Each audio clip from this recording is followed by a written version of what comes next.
a Fulani herdsman dumped behind Olusegun Obasanjo's farm in Ogun State after his evil act.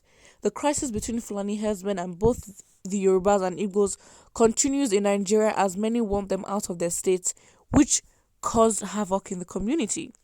This havoc has caused many problems in the country and made many run helter-skelter away from the community. In recent news, according to Sahara reporters, it was reported that Fulani herdsmen had killed a woman in Ogun State. It was gathered that the lady named Ishola was abducted on Monday and her body was found dead the next day. She was abducted while on a bike going to her farm when the Fulani herdsman killed the bikeman and abducted her, only to find her dead body the next day. After the woman was killed, the Fulani herdsmen dumped the body behind the farm of the former Nigerian president Olusegun Obasanjo in Ogun State along Oke-Irori village. Wow. It is really the confidence for me. That means these Fulani herdsmen are also not taking it easy, because we know that, but this is definitely symbolic of we don't respect you, we can do whatever we want. And wow, things could get worse than it actually is, and it's scary.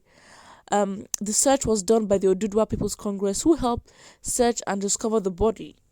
The residents strongly points to a Fulani man called Orebe as the strong suspect to the murder case. This is sad. This is becoming terrible day by day. And yeah, you don't have to be Yoruba, you don't have to be Igbo or Hausa, you are Nigerian. Again, this mentality is fine, it's not wrong, but we need the majority of Nigerians to actually believe in this and want to fight for one Nigeria. But are we ready for that? That is the fact. Nigeria was not made for us to be together. Nigeria was not made as a united country. Nigeria was made for profit. Nigeria is a business deal, a business transaction, and the parties who are involved have gotten their shares, and they're still getting their shares indirectly. So again, we can't pretend it's not a bad thing for us to separate. What if we actually thrive and are better when we're not together? We are just too different, first of all. Second of all, this democracy thing, no one even respects it as the style of government. No one respects it. People respect their traditional, way of living. They respect their traditional, governing policies and whatever. Like, you can see people would literally go to the court of law. They would have the Quran, they would have the Bible, they would have everything. They would lie. They say, oh, swear to say the truth, but they don't.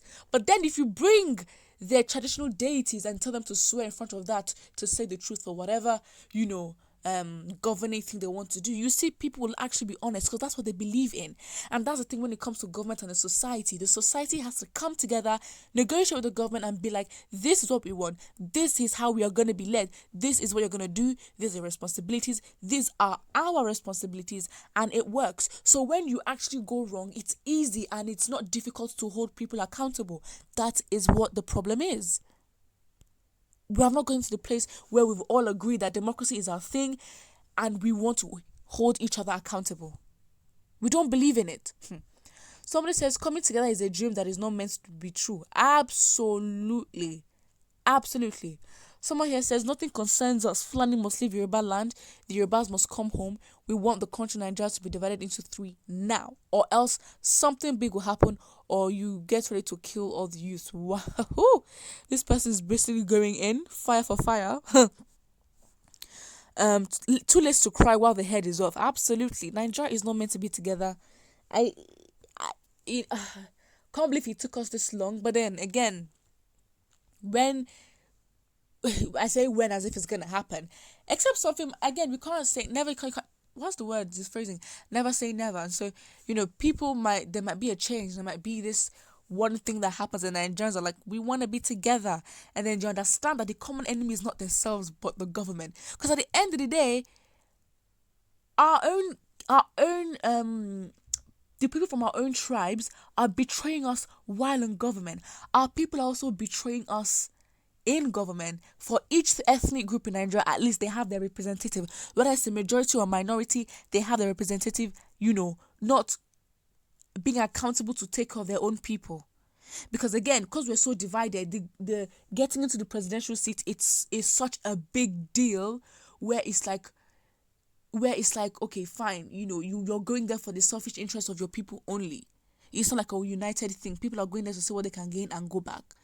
Again, in other countries where there's one language, one people, one sort of ideology, it's a different thing. They focus on other issues that don't have to do with their identity. Why? Because their identity is already solid and formed. So there's no argument as to what is what and who is what and who's allowed. It's complicated. Someone says Yoruba are yet to see some things, the betrayals. The blood of Igbos is yet to start working. Your Yoruba haters, Igbos suffer it most of all. Yoruba didn't betray Igbo in any way. My G, go and learn your history, please. Someone here says, don't place another football onto your Google search. Okay, someone here says, Mr. Writer, Nigeria cannot be a better place for anyone until those governments deals decisively with terrorism and brigandage of terrorist herdsmen. Yeah, again, the people have to be united, and I guess a divided people, they're easy to rule. It's easy to instill fear in a divided state, and it just is what it is. Again, something magical will have to happen for Nigerians to want one Nigeria and fight for it, but realistically, that will not happen. Let's be realistic. It would be like a dream. Everyone would just wake up one day and be like, you know what? We want one Nigeria. I feel like for that to work, again, I'm repeating it, the different tribes have to understand the common enemy is not themselves, but their common enemy is the representative of themselves in government not doing their jobs. That's just what it is. Someone here says, togetherness can only survive in the presence of justice, which is not Nigeria. Exactly. Buhari is committed to making Nigeria better. If you think Nigeria, you may be alone. If the North are enjoying Fulani and want to continue tolerating mercenary Fulani that are here to make Nigeria ungovernable, okay, I don't understand.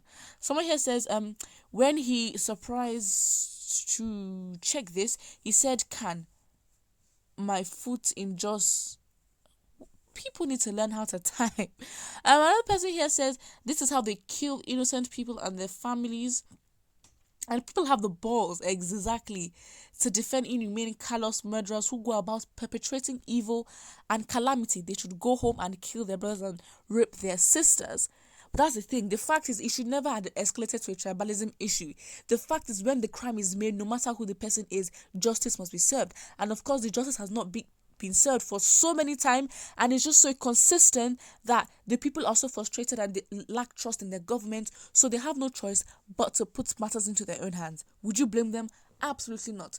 What their way about it, is it justified? No, but can you understand how they got to this position? Absolutely. Put what you think, and do not forget to like and subscribe.